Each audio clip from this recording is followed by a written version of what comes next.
Alright guys, back with another video. Today, as the title says, we're going to make my grandpa a pair of vintage drive-in movie speakers. If you don't know what those are, they were the speakers that were on posts at a drive-in movie back in like the 50s and 60s and 70s.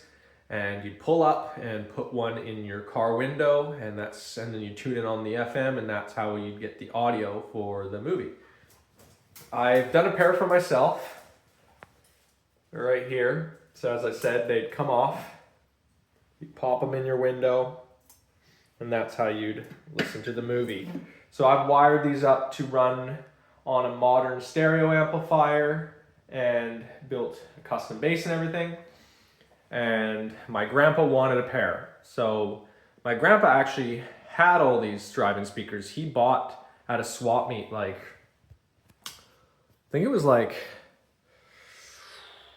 20, 30 pairs or something. So I have a bunch of boxes filled with parts. So I'm going to choose some of the nicer ones and get that figured out.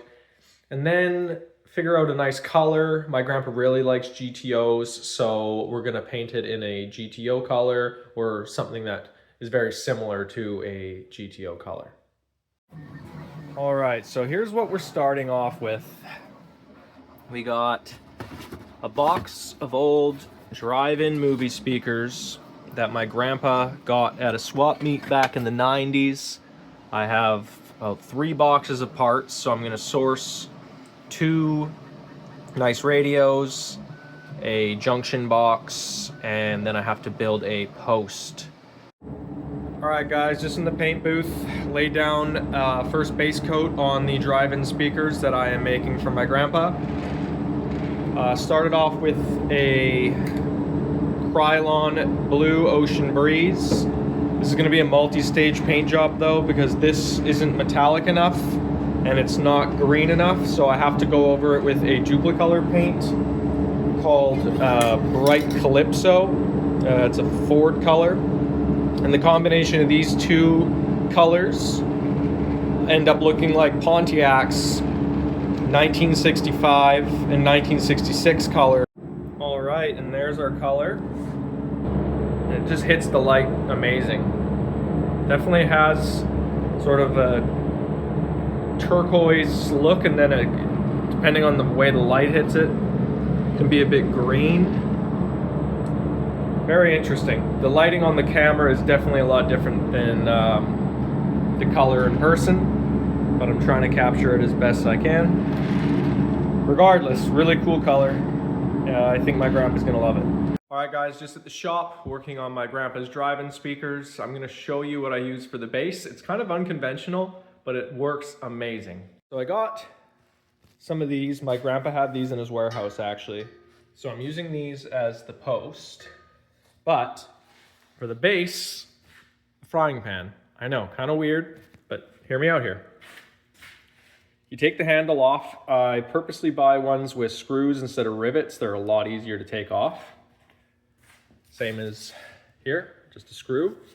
And then you're left with a nice stainless base. All I gotta do is get some steel wool, polish this up, and it's gonna look beautiful. And the hole that the screws leave actually works as a hole for the cables for your stereo amplifier to hook up to the speakers. When I'm done, obviously you'll see. Maybe you're kind of like, I don't know, but when it's finished, you're gonna be mind blown how well this works. So the first step is, sorry, there's spider webs on here. This was in my garage. There are the holes for this little bracket. It's a little clamp-on bracket. So I've traced these on here, and that's how I'll mount the post to the pan. So I just have to, with this drill press, drill out the holes the proper diameter to match the bracket. And then I can just put a screw and a nut and attach these together.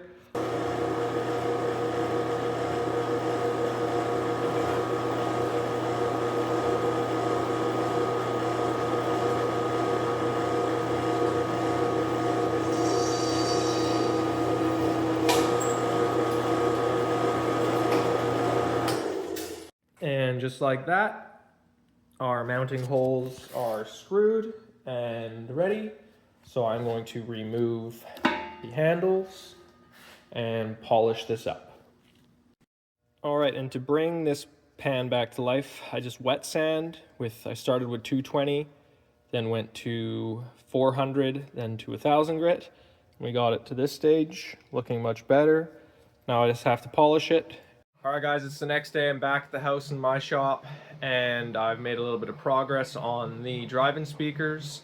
I just finished mounting the base as I showed you in the last part, and now I have started mounting the actual junction box for the speaker, so I'll show you that now. Alright, excuse the noise, I got the 3D printer running right now, but here we are. So there's our base mounted to the pole, and here is the bottom of the junction box where all the original wiring for the drive-in speaker would have been. So I mounted this by basically fitting this sleeve over top of the collar sleeve, but it was a little loose and not pressure fit, so I put a little bit of sticky adhesive foam pads in there, and then between the foam pads I shoved a bunch of this epoxy putty in there. And then if you can see, I have made my own little collar, so it's basically on both sides of the pipe, locking it in place and then overlapping here and around here.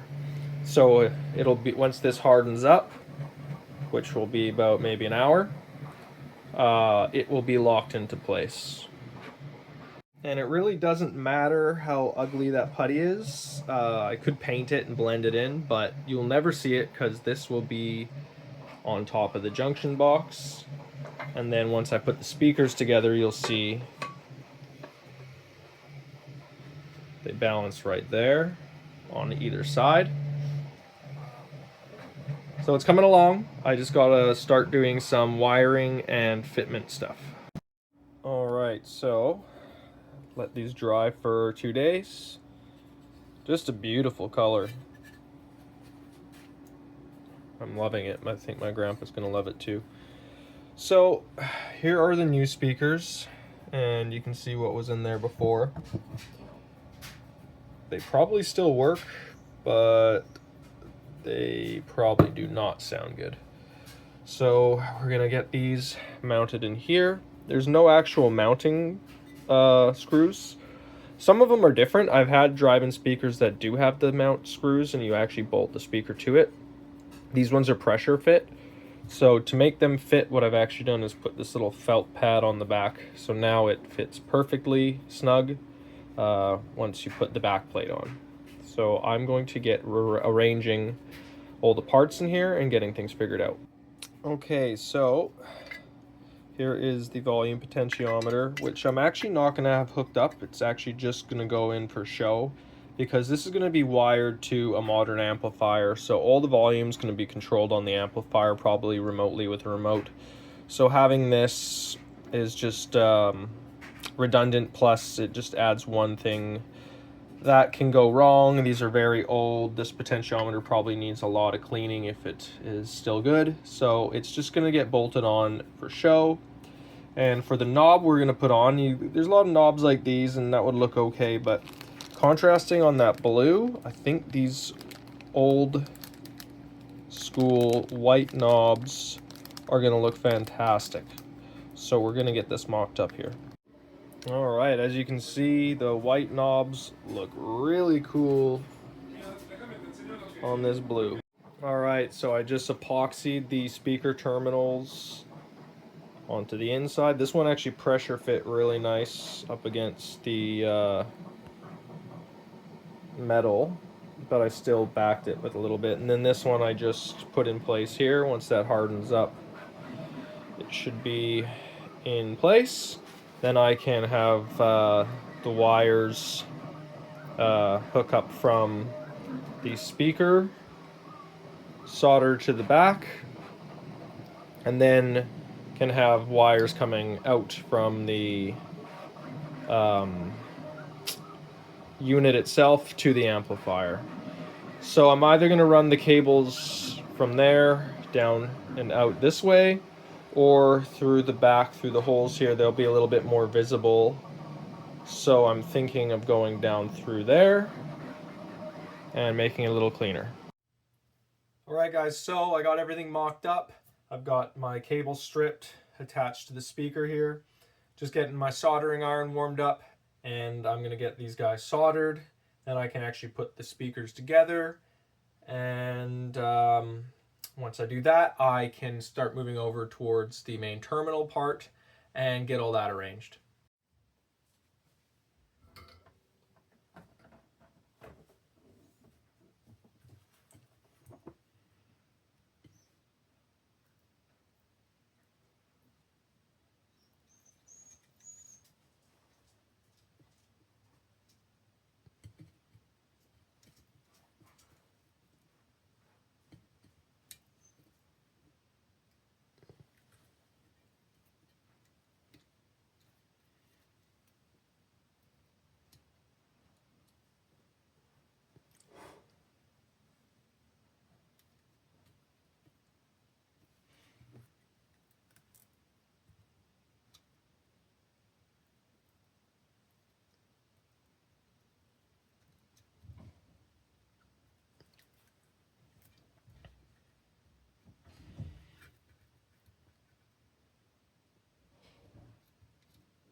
All right, now that the wires are soldered into place,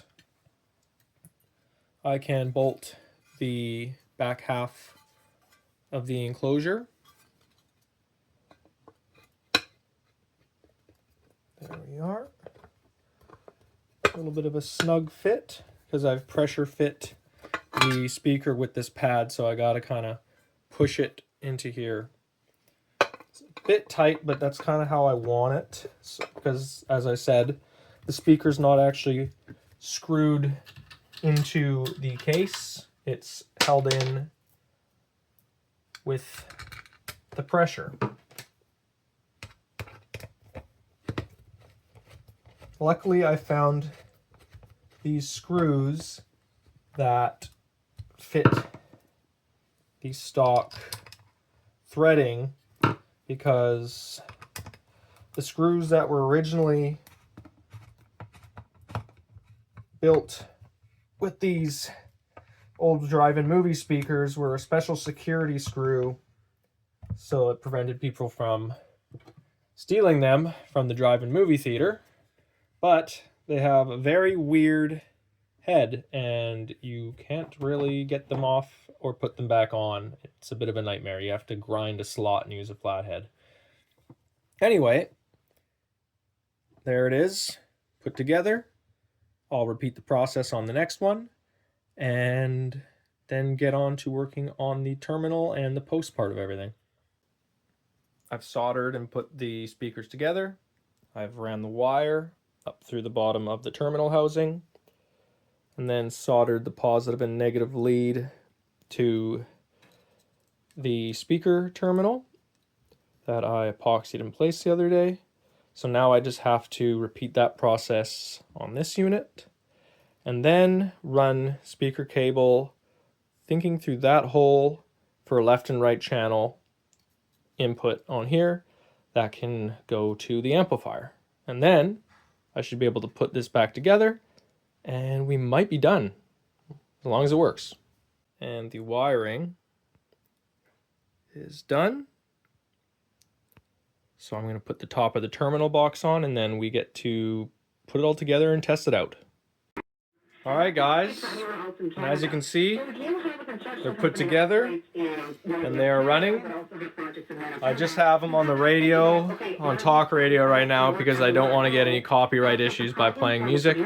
But I have tested a song on them, and they do work. You can't play them too loud because it's just a tiny little full range driver, and they distort, but it does work. They sound pretty cool. I'm thinking my grandpa's going to be really happy. And to be honest, My grandpa is never going to plug them in and use them. He just wants these for decoration. But I thought I got to get them running and put some speakers in them and actually have them functional. So that was accomplished. I will now insert some pictures of these in better lighting. You can check those out now.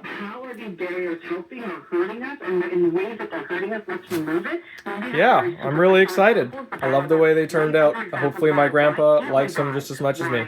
Okay, I just arrived to my grandparents' house. We're gonna surprise my grandpa with the drive-in speakers. And as you can see, my grandpa really loves GTOs.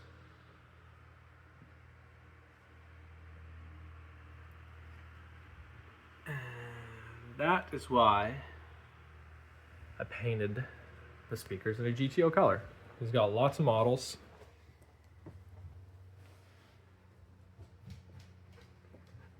Very cool collection.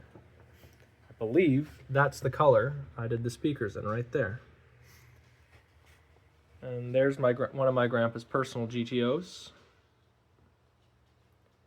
They're all sleeping in an undisclosed location right now. But yeah, big GTO guy. I actually made this gas pump for my grandpa for Christmas about 4 years ago. That is cool. You like them? Oh yeah. That was a good choice of color, I think. I thought so. It's the 66 color. Yeah. The one I sent you. Oh, that's super.